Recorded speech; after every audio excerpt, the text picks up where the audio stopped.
All right, so Brandon Ingram has been a brilliant fit for the Raptors. And I'm going to tell you this, Raptors are looking pretty good. They're 13-5 as far as winning and loss. They just went against, not too long ago, about 2 days ago, against Cleveland Cavaliers, won by 11 points. And they've been on a roll. 8 straight wins. Let's get it. My son and I love to watch this guy every afternoon on TSN4. It's Brian Hayes. And I'll tell you this, Monday's show, Hayes, the O-Dog Noodles, they were fired up. They were upset about the Leafs. And Hayes, I hope you still have some juice left for us here on the show. We're going to get to the Leafs in a second. But I actually want to focus on something positive, okay? Let's talk about the Raptors. They just won their 8th straight game. They're 13-5 on the season. I specifically want to focus on Brandon Ingram. A lot of people, Brian, you know this. Even some people who work at this network and cover the Raptors were not that into this trade when it happened. Not that big on this trade when it happened. And who could blame him? Ingram, constantly injured. A Harvey's hot takes. talent, Let's go. always injured. And yet he comes into Toronto and has been absolutely, chef's kiss. 37 points on Monday night. How would you describe what you saw on Monday night?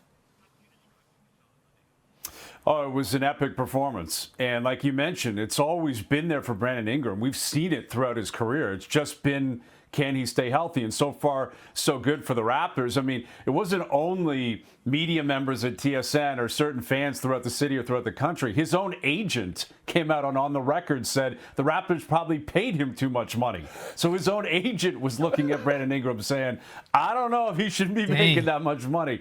I don't know if the Raptors made the right call here. But again, early in this season, it has been a brilliant fit. Everything has come out, perfectly for the Raptors. To their credit, they've earned it, right? They've stayed healthy. That's a big part of sports in today's day and age, especially in the NBA.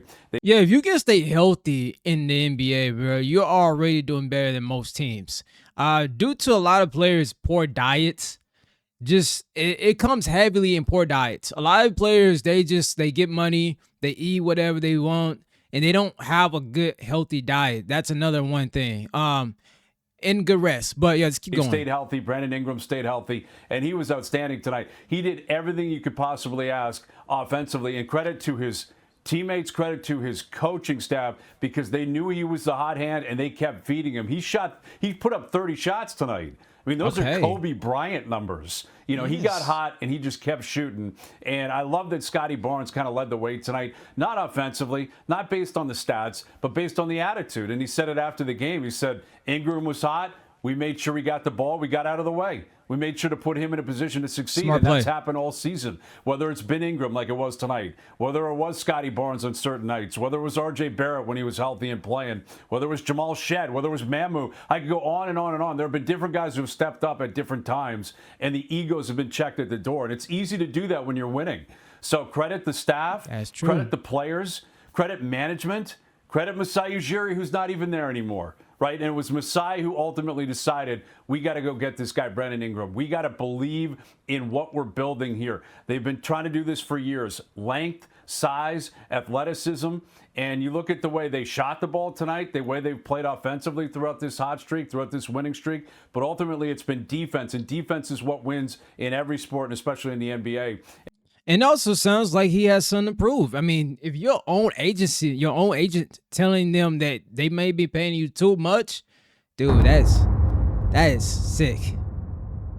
That is sick. It's nothing is better in far as revenge than a win in success. It's nothing better. Proving them wrong. In Cleveland, they've owned them this year. 3-0 against the Cavs. The Cavs couldn't do anything down the stretch. They didn't score the last 4+ minutes. And that's a real testament to, again, the way this team is bought in, including Brandon Ingram, who is not known as a Defensive Player of the Year candidate at any point in his career, but he's even buying in because of what Barnes is bringing to the table, because of what Pirtle and others are bringing to the table, what Darko is clearly preaching at this point. So Brandon Ingram has been healthy. He's been really good. He's been a perfect fit. The Raptors are red hot. You couldn't ask for anything better if you're a Raptors fan to start the season.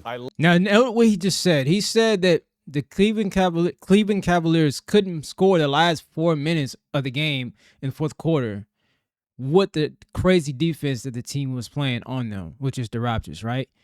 That is true. Love that you brought up Masai Ujiri, too. Deserves a lot of credit for Ingram coming in, took a big chance, acquired him. It's working out great. Why would you get rid of that guy? I digress. Raptors co-tenants not on a wagon. Not on a wagon, Brian, as you guys talked about at length on Overdrive on Monday. Dead last in the Eastern Conference. They are about to head out on the road for a 5-game road trip. I'm going to borrow a game from your show on TSN Radio. It's role play level of concern. You are playing the role of Toronto Maple Leaf fans, Brian Hayes. How concerned are you that if this upcoming road trip goes poorly, the season is lost? Well, if we're playing our game on Overdrive, it's Nick Cage. It is Nick Cage, and if you're an Overdrive fan, you understand that reference. If you're not, what that means is nuclear levels of concern, all right? Like nuclear levels of concern. As much concern as you can get if this continues to go south. And listen, they've won 1 game on the road this year. 1 game. So I think Leaf fans are bracing for impact here. But what you're really going to see over the next 5 games is they have to stop the bleeding. They have to. I can't. Okay, so this is going to something else. I'm about to say, I'm like, the NBA got more games going on. But anyways, man, that's interesting take for sure. Comment down below what you think. Do you think it was a good trade that they got Brandon Ingram over to the Toronto Raptors? And did you watch the game and was able to catch it and see some of the highlights in it? Anyways, I'll be reading in the comments as always, and also I do be responding and acknowledging you guys. So, I like to interact. I'm not the type of guy who not talks to his commenters and subscribers. Like, I like to learn a lot, educate me on things. And I'm just a big fan of NBA stuff and what's going on and learning a lot. So yeah, we're going to keep it going. See you on the next one. Peace.